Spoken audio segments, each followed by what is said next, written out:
Welcome to the Washington Week Extra. I'm Robert Costa. Let's pick up our conversation where we left off on our broadcast. Joining me are three top political reporters. Toluse Olorunnipa, White House reporter for the Washington Post, who joins us from Nashville. Susan Page, Washington bureau chief for USA Today. And Asma, Khalid, political correspondent for National Public Radio and co-host of the NPR Politics Podcast. Welcome all. We talked a little bit about the debate at the beginning of the show, but Asma, it was a fascinating Thursday night in Nashville. You had Vice President Biden focused on health care, the pandemic, even when baited by President Trump to talk about his son and Hunter and all of the business dealings. What's the read inside of the Democratic Party one day later? You know, I will say it was a fascinating debate in large part because we actually heard these policy conversations that we weren't able to hear at that first debate. But look, I think by and large, this was a status quo debate. Democrats feel like Joe Biden accomplished what he needed to do, which was really question the president's effectiveness on the COVID-19 pandemic and how he's handled that situation. And that was, you know, a good first half hour of the debate. And it's a particular area of strength Democrats feel, both, you know, how the president's handled the pandemic and then also tie that to the fact that they are suggesting that, you know, Republicans want to repeal the Affordable Care Act. These are both big issues of concern for Democrats, and I would say Biden was able to effectively get his message across. Whether or not it really changes much, though, around the trajectory of this race, I am doubtful, just because I think this has been such a consistently steady race in the polls for so long. So I don't know that it will dramatically change anything. Plus, we're in a situation where millions of people have already voted early. That's true. And let's think about the moderator for a moment. NBC News White House correspondent and Washington Week regular Kristen Welker, she was the moderator for Thursday's debate. Here is Kristen questioning the candidates on a possible coronavirus vaccine. Your own officials say it could take well into 2021 at the earliest for enough Americans to get vaccinated. And even then, they say the country will be wearing masks and distancing into 2022. Is your timeline realistic? No, I think my timeline is going to be more accurate. What steps would you take to give Americans confidence in a vaccine if it were approved? Make sure it's totally transparent. Have the scientists of the world see it, know it, look at it, go through all the processes. Susan, you know better than anyone here how difficult it is to moderate a presidential debate, a vice presidential debate. You did such a terrific job at the vice presidential debate. What do you make of Kristen Welker and how she handled the evening? You know, I think Kristen did a great job. She had control of the debate. That was important. That's one reason that the debate commission added muting the mics, which I thought worked pretty well. She also focused on the issues that actually matter to voters. You know, she wasn't asking about what's the future of the Senate filibuster. She was talking about the cost and practices and how long people are going to have to be dealing with COVID-19. So I think kudos to Kristen Welker. She really did a fine job, and it's a tough one. She did really well. Toluse, President Trump praised Kristen Welker earlier Friday on the campaign trail. He called her professional. Yeah, and he also praised her in the middle of the debate. He said, I really appreciate the job that you're doing. Now, this is very different than the tone that he had set going into the debate. He, you know, tried to smear her. He tried to say that, you know, she was nasty and she was biased and that her parents had donated to Democrats. And the right-wing smear campaign really revved up against Kristen Welker. And I think it's important to call them out because she did a terrific job. She was fair. She was balanced. She challenged both Joe Biden and President Trump directly on their policies, on their history, and she showed that she was going to be fair and she was going to be tough on both candidates, which is what you want from a moderator. So I do think that President Trump's about-face and his willingness to acknowledge that she did a good job and that she was professional and fair is a good sign, and I hope that the people who were participating in the smear campaign against her will listen to that and maybe think about their decision to smear someone ahead of a debate, especially when doing that only makes their job harder, and it's already, as Susan said, a very tough job to do. And I think both Susan and Kristen did a really good job during the vice presidential and presidential debates. I would tip my cap to Kristen as well. Such a difficult situation after a debate's been canceled to come in. It's the final debate. to stay cool in that environment, to stay cool, to have class, to be smart. Not easy. She did it all. Let's dig, though, a little deeper into that standoff we saw on immigration. Newly released court documents show that 545 children separated from their parents at the border have not been reunited with their parents because the administration has been unable to track them down. Here is part of what we heard at the debate. Do you have They a built plan to cages. reunite the kids? Yes, with we're their working on families? it we're trying very hard. But a lot of these kids come out without the parents. They come over through cartels and through coyotes and through gangs. Parents were ripped, their kids were ripped from their arms and separated. And now they cannot find over 500 sets of those parents, and those kids are alone. Nowhere to go. Nowhere to go. It's criminal. They are so well taken care of. They're in facilities that were so clean. But some of them haven't been reunited with their families. Asma, how is immigration going to play out in the final days of this campaign?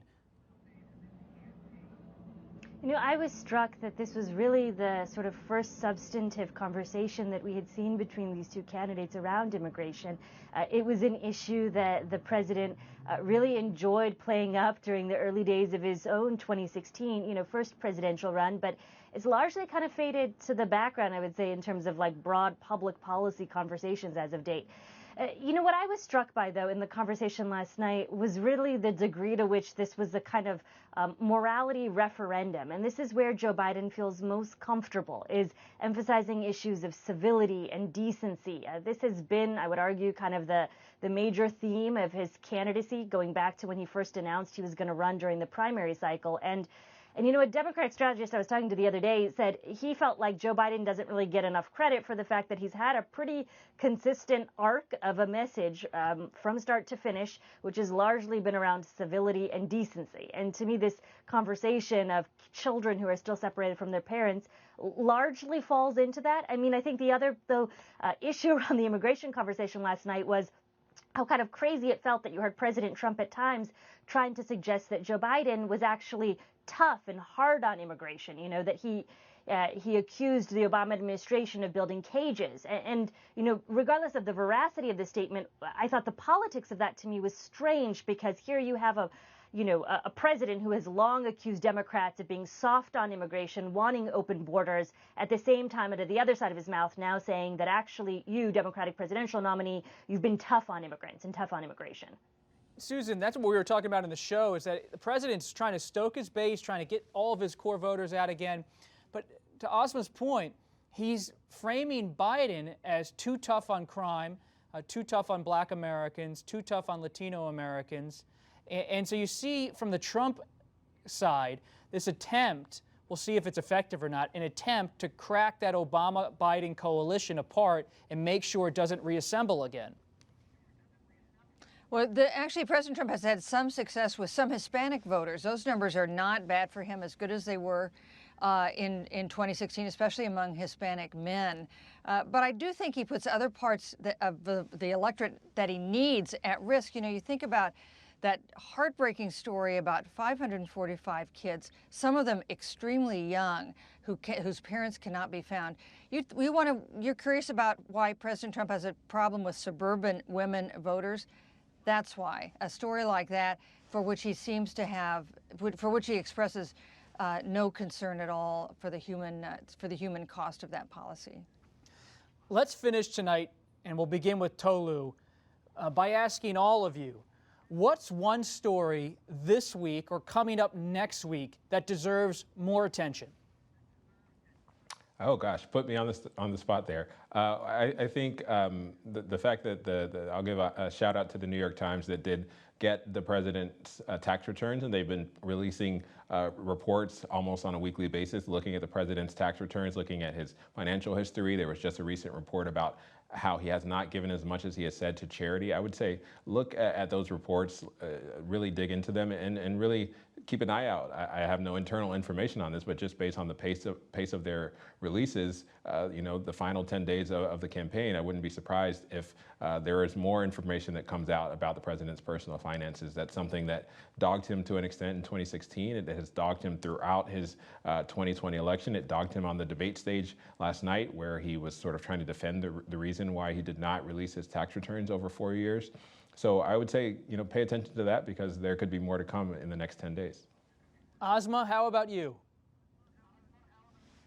So one storyline I've been fascinated with, and I'll concede it's not really exactly on my beats, haven't been covering it as much, has just been issues around voting. I mean, those early vote numbers are astounding when you talk about a situation where you've got, roughly 50 million people who have already voted early. And a lot of folks that I talked to early on suggested that they thought they would see a lot of excitement as states first opened up, say, early in-person voting, and maybe that would dip off. We're not exactly seeing that in some states. And so I think the degree to which, folks can pay attention to what early voting looks like, getting more information from folks who are voting early in some of these key states, to me, is interesting. And look, regardless of who they vote for, Republican or Democrat, to me, I'm just astounded by the suggestion that this could really speak to historic levels of voter turnout, because, every election cycle we have millions of people who just do not participate and don't vote at all. Susan Page. Hey, I'd keep my eye on Texas. We had in the past 24 hours a big public plea by Beto O'Rourke and Julian Castro for the Biden campaign to invest more money and resources in Texas, where they say it's possible Biden could carry the state. That'd be a surprise. They note there are 4 or 5 competitive House races where a little bit more money might make a difference in having Democrats pick them up.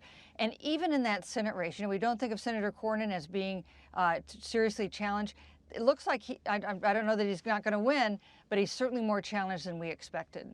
Oh, that Cornyn race, it really has my interest too, Susan, because he reminds me of so many of my Senate Republican sources who, Cornyn's a former member of the leadership, who are seen by the Republican base as a little too establishment, but moderates and independents think they're too close to President Trump.